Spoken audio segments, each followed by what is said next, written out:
కళ్యాణ్ గారికి ఎంత పెద్ద ఫ్యాన్ చెప్పక్కర్లేదు. మీ సినిమాలకు ఆయన వచ్చిన ప్రతిసారి కూడా మీరు పెద్ద విజయాలే దక్కించుకున్నారు. గుండె జారిగల్లంత అయింది, ఇష్క్ వీటన్నిటికీ కూడా చాలా గ్యాప్ వచ్చింది. మధ్యలో కూడా ఆయన్ని పిలవడం కుదరలేదు, రకరకాల కారణాలు. బట్ ఇప్పుడు అవైలబిలిటీ కూడా ఉంది, ఎందుకంటే ప్రొడ్యూసర్స్ కూడా వాళ్ళతో ఉన్న ర్యాపో బట్టి. మరి ఈ సినిమా రిలీజ్ ఈవెంట్ కానీ ఎందుకంటే మీ గుడ్ వైబ్ అది కాబట్టి, మీ పవర్ వైబ్ అది కాబట్టి ఏమైనా పిలిచే అవకాశం ఏమైనా ఉంటుందా? So definitely function date fix అయితే ఒకసారి రవి గారు, నవీన్ గారు ముగ్గురు మీద కలిసి మాట్లాడతాము. తను ఫ్రీ ఉంటే చూద్దాం. తను if is busy then we can't force him కదండి. శ్రీలీల గారు, ఇప్పుడు అందరూ రాబిన్ హుడ్ అనేది ఈ ఫంక్షన్ జరుగుతుంది, ఇంతకుముందు యాంకర్ గారు చెప్పినట్టు కూడా. బట్ ఇప్పుడు ఆవిడ పిలవడం కూడా కిసిక్కు దెబ్బలు పడతాయి. ఈవెన్ నితిన్ గారు అయితే పాట కూడా పాడుతున్నారు. సో ఆ రేంజ్లో అది ఉంది. అది బయటంతా అదే హల్చల్ నడుస్తుంది. బట్ దానికి సమంత గారు కూడా రిప్లై ఇచ్చారు యాక్చువల్లీ, ఆవిడ స్టోరీలో పెట్టి మరి క్వీన్ అని చెప్పేసి. సో ఎలా అనిపించింది ఆవిడ దగ్గర నుంచి? ఇంతకుముందు ఫస్ట్ పార్ట్లో ఆవిడ చేసింది, ఇప్పుడు మీరు చేశారు. వెరీ గ్రేట్ఫుల్ అని. And such a wonderful person. నిజంగా ఎక్కడో బికాజ్ ఐ వాజ్ ఆబ్వియస్లీ కొంచెం nervous and all of that. And అలా సపోర్ట్ చేసి it really meant a lot. అందుకే నేను కింద విత్ ఓ అంటా వాజ్ బ్లెస్సింగ్స్ అని పెట్టాను. సార్ వెంకీ గారు, సార్ అంటే దీంట్లో యాక్చువల్గా మీ స్ట్రెంగ్త్తో ఎక్కువ ఎంటర్టైన్మెంట్ అనేది అందరికీ తెలిసింది, ఎందుకంటే 2 సినిమాలు ప్రూవ్ చేసింది. బట్ దీంట్లో మోర్ స్టైలిష్గా కనిపిస్తున్నారు నితిన్ గారు. అండ్ యాక్షన్ మీద ఎక్కువ ఫోకస్ చేసినట్టుంది. ఆ రాబిన్ హుడ్ టైటిల్ దగ్గర నుంచి ఎవ్రీథింగ్ కూడా ఒక యాక్షన్ ఓరియంటెడ్ ప్యాక్డ్ ఫిల్మ్ కింద కనిపిస్తుంది. సో దీంట్లో నుంచి యాక్షన్ ఎంతవరకు ఎక్స్పెక్ట్ చేయొచ్చు, ఎంటర్టైన్మెంట్ ఎంతవరకు ఎక్స్పెక్ట్ చేయొచ్చు అంటారు ఈ సినిమా నుంచి? డెఫినెట్గా యాక్షన్ సైడ్ అయితే యాక్షన్ అండ్ స్టైలిష్ వైజ్ కూడా కొంచెం ఒక స్టెప్ అప్ లానే ఉంటుందండి. నేను ఎప్పుడు ప్రతి సినిమాకి ఏమనుకుంటానంటే, నెక్స్ట్ సినిమాకి అట్లీస్ట్ ఒక స్టెప్ అన్న వెళ్ళాలి, నెక్స్ట్ స్టెప్ వేయాలి అన్నట్టు అనుకుంటాను అనమాట. సో ఈ సినిమాలో అయితే ఎంటర్టైన్మెంట్తో పాటు యాక్షన్ కూడా బాగుంటుందండి. అయితే ఈ సినిమాలో ఫస్ట్ ఇంతకుముందు చెప్పిన రష్మిక గారు మారారు. అయితే చాలా మధ్యలో అంటే షూటింగ్ కూడా గ్యాప్ వచ్చినట్టు అనిపించింది. అంటే మరి రీజన్స్ అనేది తెలియదు. అంటే ఆ టైంలో స్టోరీ కూడా ఏమైనా మార్చుకున్నారా? అది ఫస్ట్ నుంచి స్టిక్ అయిన స్టోరీ ఇదే అనుకున్న స్టోరీ ఇదేనా నితిన్ గారితో మారిందా? అసలు ఫస్ట్ నుంచి ఇదే స్టోరీ అండి, ఇదే స్టోరీ. కానీ ఏంటంటే నాకు we got enough time to make the story better and better. So నేనేంటంటే రేపొద్దున్న షూట్ ఉన్నా సరే, ఈరోజు కూడా మొత్తం సీన్ లాక్ అయిపోయినా సరే మళ్ళీ ఒకసారి రాద్దామని ట్రై చేస్తా. సో దట్ ఒక డైలాగ్ అన్నా యాడ్ అవ్వచ్చు, లేదా ఏమన్నా కావాలితే ఇంకో 2 డైలాగులు అన్నా తీసేయవచ్చు అని. సో అది కంటిన్యూస్ ప్రాసెస్ అండి. Nithin sir, this is Chandu, anchor from filmy looks. So first of all teaser చాలా బాగుంది.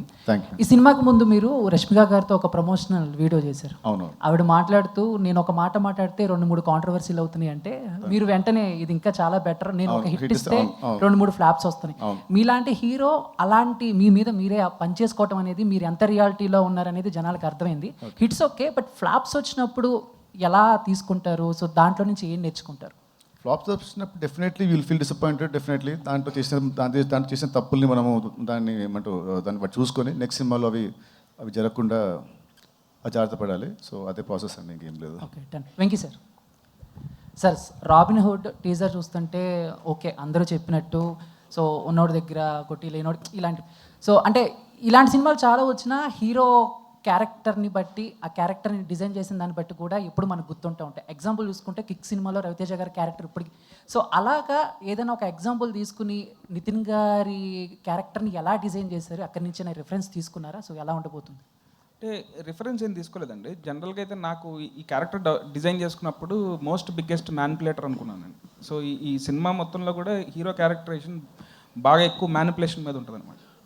సో అదేనండి, మళ్ళీ సేమ్ నేను రాస్తున్నప్పుడు కూడా నాకు వచ్చింది ఏంటంటే, ఒక దొంగ కథ, ఉన్నోళ్ళ దగ్గర కొట్టేసి లేని వాళ్ళ దగ్గర ఇస్తాడు అనేది రెగ్యులర్ కథే. సో దీంట్లో ఏం కొత్తగా చేయగలుగుతామని 20 మినిట్స్ తర్వాత కథ టర్న్ మారిపోతుంది and everything will be interlinked అండి. సార్ నవీన్ గారు, సార్ మైత్రి మూవీస్లో ఇప్పుడు వరకు చాలా బడ్జెట్ మూవీస్ వచ్చినాయి, చాలా పైప్ లైన్లో ఉన్నాయి. మీరు పెట్టే బడ్జెట్లు కానీ అవి చూస్తుంటే అసలు రాత్రిపూట నిద్ర పడుతుంది ఒక్కోసారి. ఏ మందు తాగినా ఎక్కదు, ఎంత తాగినా కూడా ఎక్కడ పరిస్థితి. అసలు ఎట్లా మేనేజ్ చేస్తారు సార్? నాకు అసలు ఆ బాధ లేదండి, నాకు అలవాటు లేదు. సో నేను ఎవ్రీడే మినిమం 7 అవర్స్ పడుకుంటాను.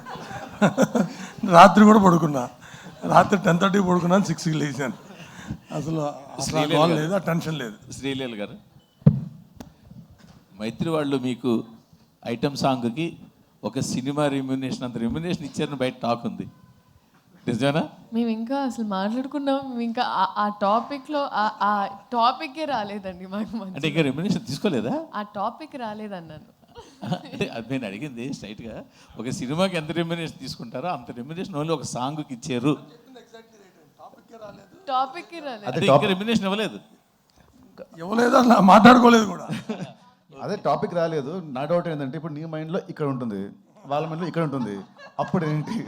అది ఆ క్వశ్చన్ కూడా చెప్పండి. అదే కదా. ఆ క్వశ్చన్ కూడా ఆన్సర్ చెప్పండి.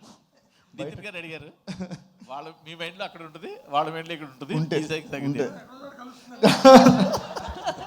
శ్రీలీల గారు యాక్చువల్గా